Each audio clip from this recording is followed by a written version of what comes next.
Hello everyone साथियों, कैसे हैं? मुझे उम्मीद है कि आप अच्छे होंगे। आज जो हम चर्चा करेंगे यानी सीटेट के जो प्रीवियस ईयर में हिंदी के पेडागोजी क्वेश्चन आए हुए हैं, इसको लेकर हम चर्चा करेंगे और देखेंगे कि सीटेट जो है कैसे प्रश्न पूछता है और कहां कहां से प्रश्न पूछने की जो उम्मीद है ये ज़्यादा रहती है।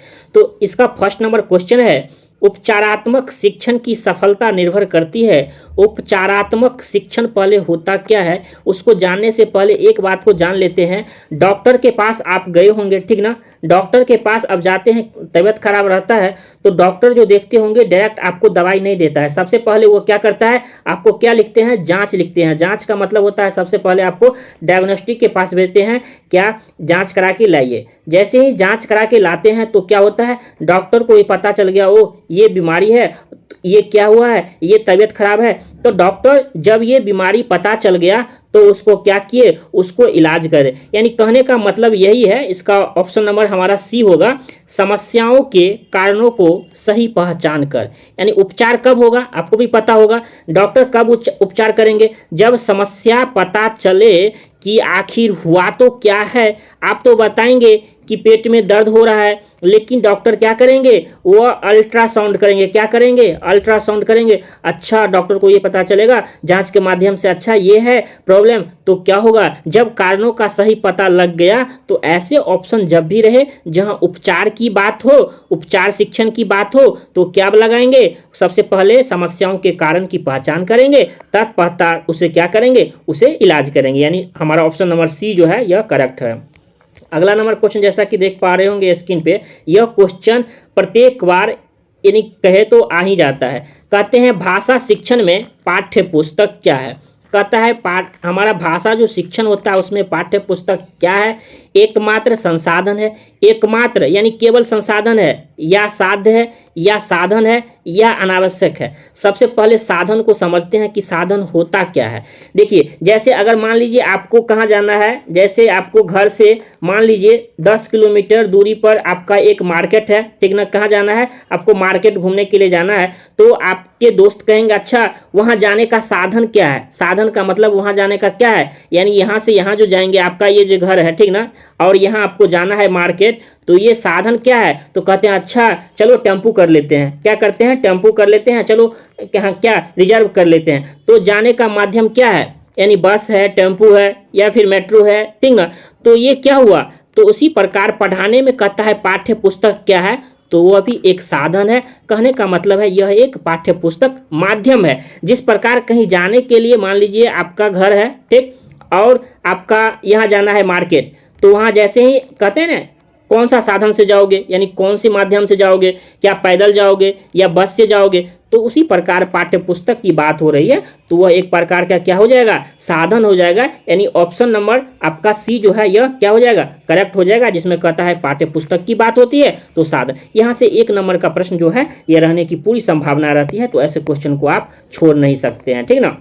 उसके बाद अगला क्वेश्चन जैसा कि देख पा रहे हैं स्क्रीन पे, जिसमें कहता है हिंदी की कक्षा में प्रायः हिंदीतर भाषी बच्चे हिंदी सीखने में अनेक कठिनाइयों का सामना करते हैं।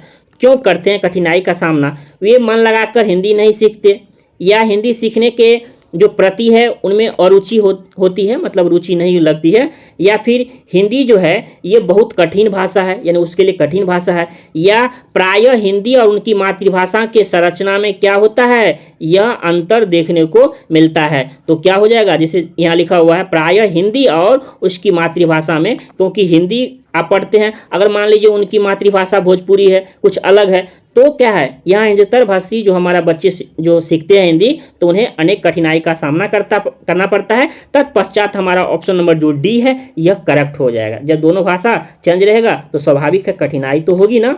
तो अगला क्वेश्चन जैसा कि देख पा रहे होंगे स्क्रीन पे, आपके ऊपर स्क्रीन पर दिख रहा होगा, जिसमें कहता है कहानी सुनाने से क्या होता है। डैश का मतलब होता है कहानी सुनाने से बच्चे प्रसन्न होते हैं, या बच्चे खुश होते हैं, या बच्चे जो है ये कक्षा में एकाग्रचित होकर बैठ जाते हैं, शांत होकर बैठ जाते हैं, या बच्चे अनुशासित रहते हैं, या बच्चों की कल्पना शक्ति, उनकी सोचने की शक्ति, साथ ही चिंतन शक्ति का विकास होता है। तो कहानी सुनने से क्या होता है, बच्चों के जो कल्पनाएं शक्ति है उसका साथ ही साथ उसको सोचने की भी क्षमता विकसित होती है, यानी ऑप्शन नंबर डी जो हमारा यह करेक्ट हो जाएगा, क्योंकि बच्चों की कल्पना शक्ति तो विकसित हो ही तो है, साथ ही साथ चिंतन शक्ति भी हमारा क्या होता है, इसका डेवलप होता है यानी विकास होता है, यानी ऑप्शन नंबर डी जो हमारा यह क्या हो जाएगा, यह आपका करेक्ट हो जाएगा। अगला क्वेश्चन जैसा कि साथियों स्क्रीन पर देख पा रहे होंगे, यह भी क्वेश्चन बेहतरीन है, क्योंकि ऐसे क्वेश्चन जो है ना हमेशा रिपीटेड हो रहे थे। तो कहता है बच्चों के लेखन कौशल का मूल्यांकन करने के लिए कौन सी विधि बेहतर है। क्या पूछा जा रहा है आपसे, लेखन कौशल के मूल्यांकन को हमारा करने के लिए कौन सी जो है विधि सबसे बेहतर होगी। अपने अनुभवों को लिखना, श्रुत लेख, या हमारे जो पाठ आधारित प्रश्न के उत्तर लिखना, या सुंदर लेख का अभ्यास। तो लेखन कौशल की बात हो रही है, साथ ही मूल्यांकन करने के लिए कौन सी बेहतर विधि बेहतर होगा। तो देखिए ऑप्शन नंबर ए बेस्ट होगा, क्योंकि जब हम अपने अनुभव को लिखते हैं, क्या मान लीजिए सीटेट में 2 नंबर से छूट गया, तो आप तो बता सकते हैं अच्छा कौन सा मैंने गलती किया, कौन सी कमी किया, तो अपने अनुभव को लिखते हैं, या फिर एक तरह निबंध लिखते हैं, कुछ लिखते हैं तो अपने अनुभव को लिखते हैं। तो क्या होता है, इससे क्या होता है, यह हमारे स्किल, लेखन स्किल जो डेवलप होती है, साथ ही साथ अपने अनुभवों को जब लिखते हैं तो वह सबसे बेहतर विधि माना जाता है, यानी ऑप्शन नंबर ए जो हमारा यह क्या हो जाएगा, ऑप्शन नंबर ए जो हमारा यह करेक्ट हो जाएगा। अगला क्वेश्चन जैसा कि देख पा रहे होंगे स्क्रीन पे, जिसमें कहता है बोलना कौशल में महत्वपूर्ण है, यानी आप जो बोलते हैं इसके कौशल में सबसे महत्वपूर्ण है क्या है। संदर्भ एवं स्थिति के अनुसार अपनी बात कह सकना, यानी उसकी जो है ना संदर्भ एवं स्थिति के अनुसार अपनी बात कह सकना। स्पष्ट एवं शुद्ध उच्चारण की बात हो रही है, या अलंकारिक भाषा का, अलंकार जो पढ़ते हैं ना उसकी भाषा का प्रयोग करना, या मधुर वाणी। तो बोलना कौशल में संदर्भ एवं स्थिति के अनुसार अपनी बात जब कह देते हैं तो हमारा यह बोलना कौशल में के अंतर्गत आता है। जैसे कहते होंगे संदर्भ, ठीक है ना, किसी के संदर्भ या उसकी स्थिति के अनुसार, स्थिति परिस्थिति के अनुसार अपनी बात कह सकना क्या कहलाता है, हमारा यह बोलना कौशल के अंतर्गत कहलाता है, यानी ऑप्शन नंबर ए जो हमारा यह हो जाएगा, यह आपका करेक्ट हो जाएगा। अगला क्वेश्चन जैसा कि देख पा रहे होंगे आपके स्क्रीन पर दिख रहा होगा क्वेश्चन, एक भाषा शिक्षक के रूप में सबसे बड़ी चुनौती क्या है। कहता है आप एक भाषा शिक्षक हैं या तो हिंदी के टीचर हैं, ठीक ना, अगर आप भाषा के टीचर हैं तो आपके लिए सबसे बड़ी चुनौती क्या हो सकती है। बच्चों को क्या होगा, भाषा सीखने के महत्व से परिचित कराना, या बच्चों की भाषा को संचार साधनों के अभाव से मुक्त रखना, या भाषा संसाधनों का अभाव है, या बहुभाषिक कक्षा के शिक्षण के लिए उचित रणनीतियां तय करना। तो हमारा क्या हो जाएगा, ऑप्शन नंबर डी हो जाएगा, क्योंकि बहुभाषी कक्षा के यानी आप एक भाषा के टीचर हैं तो सबसे बड़ी चुनौती यही होगी कि मान लीजिए आप हिंदी के टीचर हैं, लेकिन आपके वर्ग में जो बच्चे होंगे तो वह भी कोई भोजपुरी से होंगे, कोई मैथिली से होंगे, यानी उनका अलग अलग कल्चर से होंगे, यानी बहुभाषी कक्षा के बच्चे होंगे। कहने का मतलब है बहुत बच्चे मान लीजिए भोजपुरी जानते होंगे, कुछ अलग अलग जानते होंगे, तो ये उनके लिए उचित रणनीति जो है तय करना, क्योंकि बहुभाषी कक्षा का मतलब ही होता है जो बच्चे एक कक्षा में बहुत तरह की भाषाओं को प्रयोग करते हैं उनको लेकर, क्योंकि अलग अलग कल्चर से बच्चे होते हैं, तो उनके लिए क्या करना, उनके लिए उचित रणनीति तैयार करना, यानी ऑप्शन नंबर डी जो हमारा यह करेक्ट हो जाएगा। ऐसे पढ़ेंगे ना तो सीटेट में क्या है 30 में 30 हिंदी में और बाल विकास में लाया जा सकता है, 15 का 15 हिंदी का पेडागोजी आपको सही करके इस बार आना है, ठीक ना। एक है एक बहुसांस्कृतिक कक्षा में आप एक भाषा शिक्षक के रूप में किस बात को अधिक महत्व देंगे। कहता है का भाव है एक बहुसांस्कृतिक कक्षा में आप एक भाषा शिक्षक के रूप में किस बात को सबसे महत्वपूर्ण देंगे। तो क्या होगा, पाठ पुस्तक के प्रत्येक पाठ को भली भांति समझाना दे देंगे, या फिर बच्चों को व्याकरण सिखाना होगा, या स्वयं भाषा शुद्ध भाषा प्रयोग की बात हो रही है, या बच्चों के भाषा प्रयोग के अधिक से अधिक अवसर देना। साथियों जब भी प्रश्न ऐसे रहे तो बच्चों की जब भी प्रश्न में रहे बच्चों की भाषा को अधिक से अधिक प्रयोग के अवसर देना, तो ऐसे सीटेट में देखा गया है ऐसे उत्तर होते हैं। होते क्यों है ये भी बताऊं, क्यों कहता है बच्चों की भाषा के प्रयोग के अधिक से अच्छा। आप पढ़ते होंगे चाइल्ड सेंटर में क्या होता है, चाइल्ड सेंटर एजुकेशन है, यानी किसकी बात होती है, हमेशा तो बच्चे की बात होती है। तो बच्चे के लिए भले सोचनी है ना कि बच्चे कैसे सीखेंगे, तो यही तो कह रहा है कि बच्चों के भाषा प्रयोग के अधिक से अधिक क्या करना, अवसर देना। किसको अवसर देना, बच्चों के भाषा के प्रयोग को। तो इस प्रकार ऑप्शन नंबर डी जो हमारा यह होगा यह सबसे बेस्ट होगा और यह करेक्ट हो जाएगा, ठीक ना। अगला क्वेश्चन, ये सेशन कैसा लग रहा है? अगर सेशन अच्छा लग रहा है तो इस वीडियो को ज़्यादा से ज़्यादा दोस्तों तक जरूर शेयर कीजिए।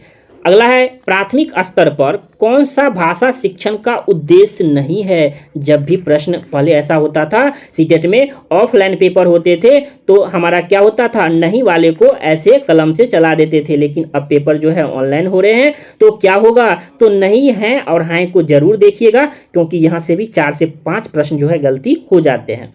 तो पूछा जा रहा है आपसे क्या उद्देश्य नहीं है, तो एक एक करके ऑप्शन देखते हैं, जिसमें कहता है स्पष्ट रूप से एवं आत्मविश्वास के साथ अपनी बात कहना, या वर्णमाला को क्रम से कंठस्थ कर लेना। देखिए, कंठस्थ कर लेना, याद कर लेना, रट लेना, गौर कीजिएगा। अगला ऑप्शन को भी देख लेते हैं, ध्वनि संकेत चिन्ह को संबंध बनाना, या विभिन्न संदर्भों में भाषा का प्रभावी प्रयोग करना। जब आप ए, सी और डी को देखेंगे तो आपके सभी पॉजिटिव उत्तर आ रहे हैं, लेकिन जब आप ऑप्शन नंबर बी को पढ़ते हैं, वर्णमाला को कंठस्थ कर लेना, याद कर लेना, रट लेना, तो आपको लगेगा अच्छा रटने वाला, यानी रटने, क्योंकि रटना नहीं है, समझने पर जोर देना है ना, रटना तो नहीं है। ऐसा नहीं कोई नई चीज़ अगर चीज़ नहीं आ रही है तो रट लो, नहीं, रटिएगा तो भूल जाइएगा, लेकिन समझिएगा तो क्या होगा, ज़्यादा समय तक आपके पास रहेगा। लेकिन प्रश्न में पूछा जा रहा है आपसे नहीं है, तो नहीं में नहीं देना है ना,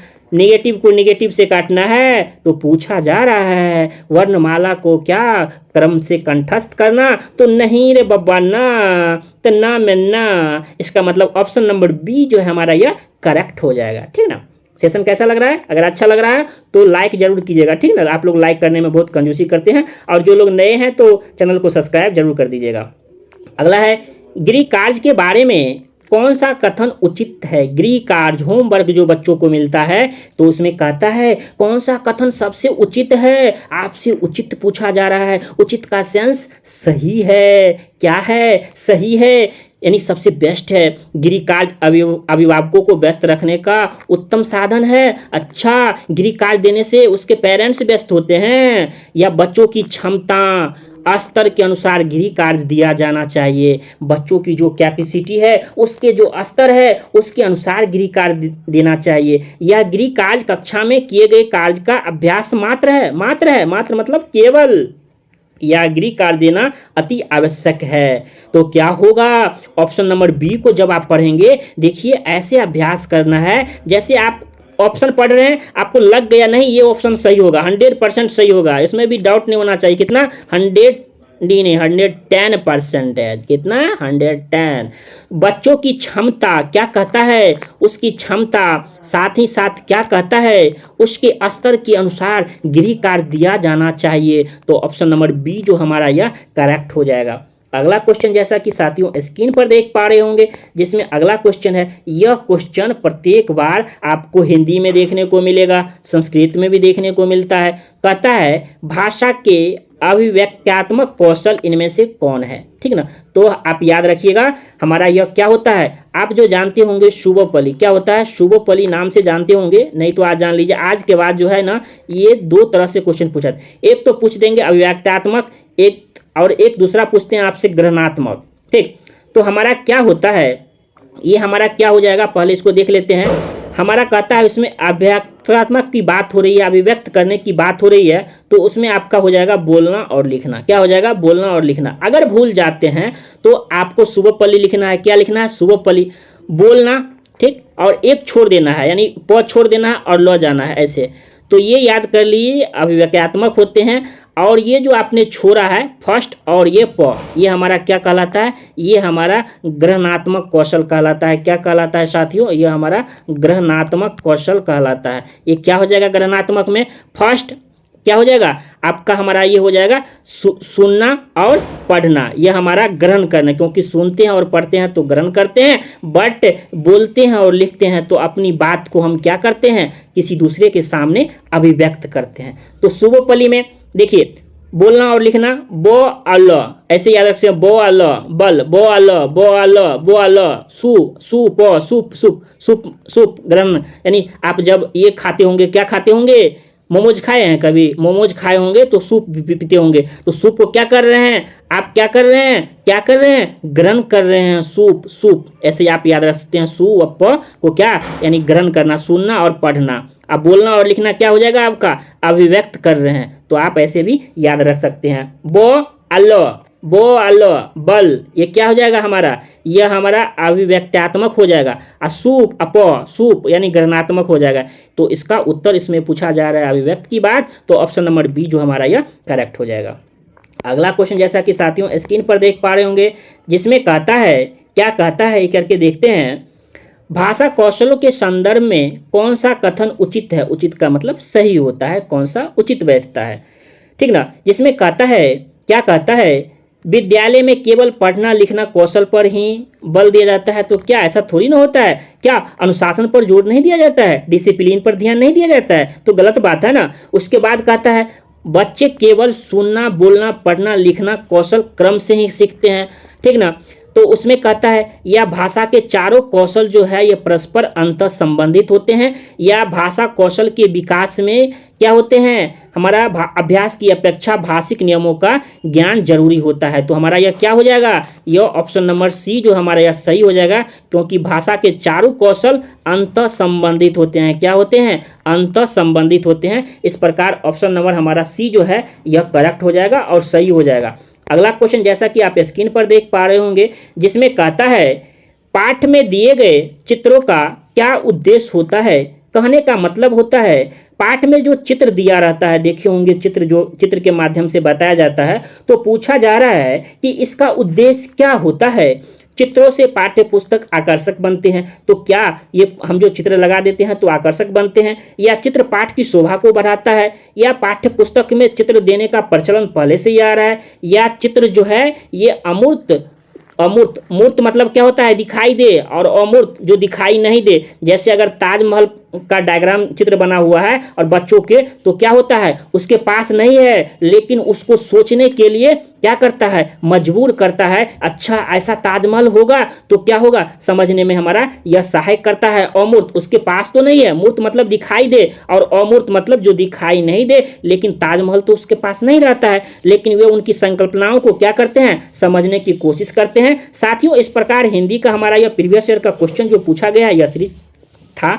यह सेशन कैसा लगा कमेंट करके जरूर बताइएगा। अगर यह सेशन अच्छा लगता हो तो दोस्तों तक जरूर शेयर कीजिएगा, और इस वीडियो को प्लीज़ दोस्तों तक जरूर ज़्यादा से ज़्यादा शेयर कीजिए। और एक बात, टेलीग्राम ग्रुप का लिंक जो नीचे दिया गया है आप इसे जरूर ज्वाइन कर लीजिए, ठीक ना। जय हिंद जय भारत।